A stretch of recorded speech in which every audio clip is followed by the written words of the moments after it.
you preface this as bad news, and of course it's bad news in the sense of the security breakdown and what it says about our country and things like that. But I actually think this was a good thing long term. And you're seeing this because when they set up those gallows, right? Yeah. And you had people breaking in with zip ties. So it was clear that there was a plan, at least by some of these terrorists, to try to hold members of Congress hostage and to have show trials. That was clearly part of their plan. And we saw that there were pipe bombs not just in Congress, but at the RNC and the DNC. So both political parties. These people weren't going there for Democrats, right? They were gunning for Mike Pence. They were gunning for Republican members of Congress that they considered to be traitors to Trump's cause. And you saw in the way that most Republicans were responding, including even Ted Cruz, who stopped with the challenges to states. Right, the only one who kept going was Josh Hawley, however you pronounce his name. That there was a sense. I mean, I think you saw it even from Mitch McConnell. We're like, what have we created? And yeah, let's look into the 25th Amendment. Yes, let's not throw out the idea of impeachment. Let's not pour cold water on that right away. And I think there's a realization that they cannot control this monster that they've created. And so 2 days ago, you had the entire Republican Party basically, one-upping themselves to try to win this Trump support. Cruz and Hawley and Tuberville from Alabama, right? They're all like, yeah, we're all going to challenge everything. Not to mention the crazy caucus in the House. That changed really quickly. Like the appetite to pander to this crowd. Josh Hawley kept going, but he's now isolated in a way that he wasn't a couple of days ago. You saw Facebook basically say, you know what, we're banning Donald Trump for at least 2 weeks. And I wouldn't be surprised if Twitter doesn't follow suit. The second, I think his bans would be lifted or was lifted. But I could see them extending that out, right? Because Trump's not going to control himself. There's just no way. And before they were more afraid of taking actions like that. Now there's like, this is what it leads to. Literally, it led to the occupation of the Capitol by terrorists. And so Josh Hawley, he's going to keep trying to win that Trump vote because he's gone. He's the biggest a-hole in the Senate right now, which says a lot because Ted Cruz is in that same Senate. But he's isolated now.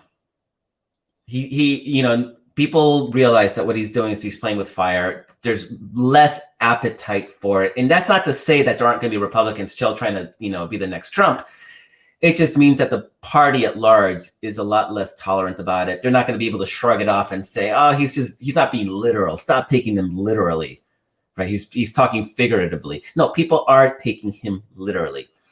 And they cannot pretend that anymore.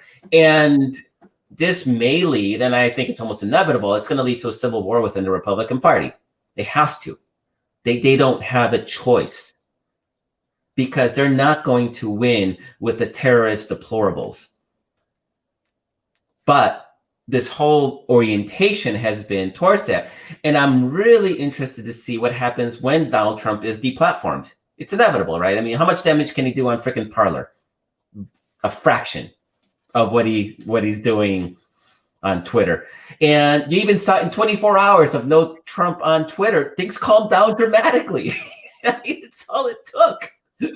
So I'm really, there's going to be a civil war, but at least there's pushback within the Republican Party. And the fact that people didn't tamp down discussions about the 25th Amendment and because you can imagine these deplorables. I mean, Trump gets ousted.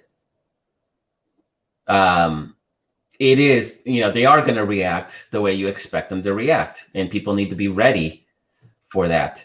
So I actually think the media's going to be, I was watching the coverage. The media, they had no patience for these terrorists, right? There's very little both siderisms. And even Maggie Haberman of the New York Times did some tweet that I'm more charitable towards her. I got the point she was trying to make, and that's that Donald Trump was a coward and he was hiding in his bunker last time there was a big protest. But she inadvertently, or maybe advertently, equated the BLM protest with the Wednesday protest, and she immediately pulled it down because it's like, well, yeah, you don't get away with that anymore. Don't even by accident, you can't do that anymore. So I don't think the media has an appetite to both sides these deplorable terrorists. I think the political class definitely has no patience for it anymore. And so it's a very, very different environment now than it was just a couple of days ago, when the whole Republican Party still thought that it was really cute and funny to try to go after the deplorables and try to win their support. Fair enough. That makes sense. It does expose who they really are. I guess for me, I'm just been processing it as bad news, only in the sense that well, maybe I'm not yet as optimistic that this will bring about the results as you just described. First of all, a lot of people in the meeting, while they're not doing both sides of them, the outrage I'm hearing, some people are very late with their outrage. Some of the very people who helped build up Trump and provide him that platform 4 years ago, we could call in everybody's morning show and all day long, are now outraged. And I'm like, but we all know who this was, and we know who this is. Yeah, you created that monster for sure. And so, then, how long can he be deplatformed? Why not deplatform him permanently? The thing is, he's going to continue to keep SHIT going. There's some conversation about if they were to impeach and remove, he couldn't run for office again. But we know they're not going to do that. They don't have the strength or the will to do it. I wish that they would. But this is it's just insane. Another thing that's troubling too. I mean, people out there doing this literally for nothing, for something that's not even real. Now you realize not one person who went to Capitol said, "We know I'm also here because I didn't get a decent stimulus check." And what can anybody say? I mean, all of us could storm the Capitol for lack of a decent stimulus check, but they didn't even do that. They went down there for something that didn't even happen. Joe Biden did not steal the election. And it's amazing that the power of convincing people of something that literally is not true, as opposed to something that is true. Like, I mean, where is the march for stimulus check and rebuilding the economy? Nobody's going to do that, but we're going to march for something that didn't happen. But anyway, we can stay on that. I do want to go to what is irrefutably good news. Oh my God. Man, that's major. You and I have been talking about Georgia for a decade. Georgia has been, Texas and Georgia have been sort of the long-term project. And yeah, Mark, I remember 10 years ago, because it was in my old Daily Kos office where I was talking about how there was 750,000 unregistered African Americans in Metro Atlanta alone. I remember very clearly the numbers, and how Barack Obama had only lost the state by 300,000. And I remember saying, like, it's a purple state, if not a blue state. Mm-hmm. And to now see that, thanks to not just Stacey Abrams, I know she gets all the credit, but she helped birth this ecosystem of organizations that have been micro-targeting communities on the ground. For example, I was talking to a group that targeted the Desi community, the South Asian Indian community, and that community communicates by WhatsApp. So that activism is directed through WhatsApp. It's not a big community. We're not talking millions of people. We're talking, tens of thousands. But you squeeze out an extra 1,000 votes here, 3,000 votes there. You look at those 18-year-olds that just turned 18 after the November election. There's 40,000 of them. You know who they are because you have the records. You target them. You get 10,000 to turn out and vote. That's how you piece together a winning majority. And what Georgia organizers, Stacey Abrams, all the way down, what they did is just an incredibly monumental task.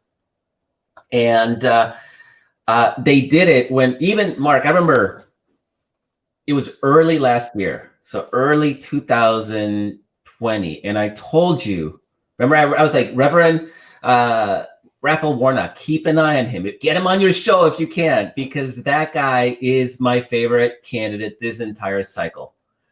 He would be unbelievable in the Senate. And I would write about Georgia, and people would be like, yeah, it's Georgia. It's funny, Georgia. You know, maybe, definitely, you know, maybe Joe Biden can win Georgia, but a runoff election, I mean, there's just no way Democrats can win a runoff election. And I remember thinking, like, and arguing, like, no, we actually have a better chance in a runoff. And historically, we've never, ever, ever contested a runoff. And yet you could go back and, you know, obviously I'm very data driven, and we could look and say, look, these nothing Democrats did pretty well in the runoff. Didn't win, and they did a little worse, but it's not a big margin. If you actually focus on it and put energy and money behind it, it could be different. And in fact, it ended up being so different that Georgia Republicans are already talking about getting rid of the runoff system, because it was originally designed to keep Black people from winning statewide office. And now they realize that they may have been able to win both these Senate seat outright in the general election. And they got screwed by the racist Jim Crow system. And that just makes it extra delicious. So I'm excited about Warnock.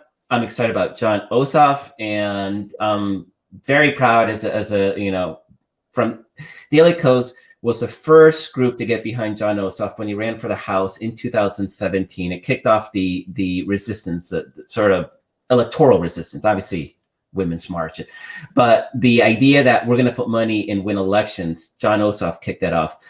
It was the most expensive House race in history. It was a special election. He lost it. But Daily Kos, we looked at the data again. We looked at the numbers and said, this is actually a winnable seat. We raised the first $1 million that Jon Ossoff ever raised. People laughed at us. They thought it was freaking hilarious because the previous Republican who held the seat had won the seat by 40 points. So it was actually, why are you wasting people's money on a race on this district? But we knew that the suburbs were shifting. This was suburban. And Jon Ossoff lost by 3 points. You know, these moral victories, but, you know, losses that hurt so much. But what he did is he created an infrastructure that Lucy McBath was able to take advantage of, and now she holds that district. And Jon Ossoff was able to build the list and name ID that then led to him becoming even better a U.S. senator, replacing a horrible Republican. So all these pieces, it was sort of the first battle, electoral battle of the resistance, and the last one of the resistance. So it's its perfect bookend. So I cannot be more thrilled about having Jon Ossoff, who is the youngest senator-elect, he'll be senator soon, the youngest since, I believe, JFK, since the 60s. No, since Joe Biden. I think Joe Biden was the last 30-something to be elected to the Senate. So it might have been late 60s. But yeah, it's been about 50 years since there's been anybody this young. So you had somebody who was young and had that youth energy, and the youth vote was so incredibly important. And he knew how to use TikTok. I guess he owned TikTok. I'm too old for TikTok. I'm trying to get into it, man. I'm trying to get into it. I will use it. I'm going to use it. And so you had sort of youth, which I got, you know, unfortunately the Democratic Party is overly geriatric, and there needs to be a generational shift. And I think Jon Ossoff is sort of the new breed, the youthful breed of Democrat that I hope to see more of. And then Raphael Warnock, obviously, somebody that gave the Black community a, you know, reason for hope and the excitement of having real representation in the U.S. Senate for a state that is, you know, heavily Black and has never had that. It was just like this 1-2 punch that was quite incredible and outperformed Joe Biden on the ticket.